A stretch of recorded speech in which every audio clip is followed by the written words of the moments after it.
बिस्मिल्लाहिर्रहमानिर्रहीम। आज हम पढ़ेंगे सेल वॉल पार्ट 1। दूसरा पार्ट दूसरी वीडियो में आएगा। आज जो है हम पढ़ेंगे प्लांट सेल।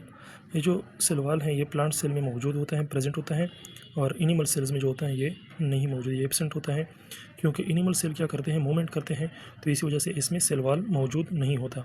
सेल वॉल जो होता है वो एक रिजिड होता है, रिजिड स्ट्रक्चर होती हैं, और ये जो होती हैं आउटर मेम्ब्रेन में होता है। सेल में सबसे जो आउटर मेम्ब्रेन है ये उसमें पाया जाता है, आउटर मेम्ब्रेन में पाया जाता है। फॉर एग्जांपल ये एक सेल है, ये इसका सेल मेम्ब्रेन हो गया। उससे ऊपर क्या होती हैं, सेल वॉल, जो क्या होती हैं, डेड होती हैं, डेड सेल्स होते हैं। उसके बाद हमारे पास इसकी कंपोजिशन मुख्तलिफ सेल्स में वेरी करती हैं। जैसे कि प्लांट सेल्स हैं, प्लांट्स में ये बनी होती हैं सेल्यूलोज से, जो कि एक कार्बोहाइड्रेट है। और अगर हम इसकी बात फंजाई में करते हैं तो फंजाई में ये बनी होती हैं किस चीज़ से, काइटिन से बनी होती हैं। अगर हम इसकी बात करते हैं बैक्टीरिया में तो वहाँ पर ये हमारे पास बनी होती हैं म्यूरिन से। ये सारे क्या हैं, ये सारे हमारे पास कार्बोहाइड्रेट्स होते हैं। अब जो इसके फंक्शंस हैं वो हम अब पढ़ते हैं कि इसके फंक्शंस क्या क्या होते हैं। इसके जो फंक्शन है, सबसे पहला जो फंक्शन है वो हमें प्रोटेक्शन देती हैं, हमें नहीं, प्लांट्स को प्रोटेक्शन देती हैं। प्रोटेक्शन प्लांट्स को क्या करती हैं, प्रोटेक्शन देती हैं। दूसरा जो चीज़ है वो क्या होती है, सपोर्ट देना, प्लांट्स को ये सपोर्ट भी देते हैं। तीसरी जो चीज़ है वो क्या करती हैं, सेल ग्रोथ जो है उसको भी कंट्रोल करती हैं, सेल ग्रोथ को भी कंट्रोल करती हैं। सेल शेप भी मेंटेन करती है, सेल शेप जो होती है उसको भी ये मेंटेन रखती हैं। अब आते हैं इसके कंपोनेंट्स की तरफ कि इसके कंपोनेंट्स ये किन चीज़ों से बना होता है।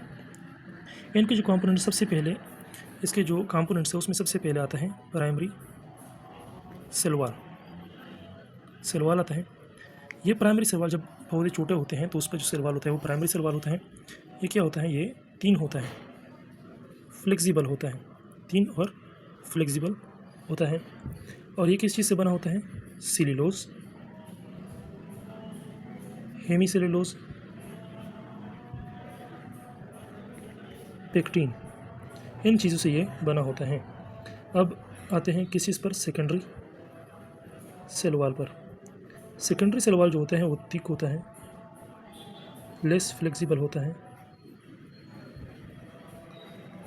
होता है, जब हमारे पास प्राइमरी सेल वॉल की इसमें पेक्टिन है, इसकी जब ये पेक्टिन जब लिग्निन में कन्वर्ट हो जाए तो ये क्या बन जाती है, ये सेकेंडरी सेल वॉल बन जाती है। इस प्रोसेस को हम क्या कहते हैं, इसको हम कहते हैं लिग्निफिकेशन। इस प्रोसेस को हम लिग्निफिकेशन कहते हैं। अब जो सेकेंडरी सेल वॉल है ये किस चीज़ से बनी होती है, लिग्निन से। उसके बाद है हमारे पास मिडल लेमेले। ये जो मिडल लेमेले होती हैं ये बनी होती है किस चीज़ से, ये भी पेक्टिन रिच होती है, पेक्टिन रिच मटेरियल से बनी होती है। क्योंकि ये क्या करती हैं, 2 एडजेसेंट सेल जो हैं इसके दरमियान होती हैं और इनको क्या करती हैं, स्टिक करती हैं। स्टिक एडजेसेंट सेल्स, जो नज़दीक सेल्स हैं उनके दरमियान होती हैं और इनको क्या करती हैं, एक दूसरे के साथ बांधती हैं। ये इनका काम होता है।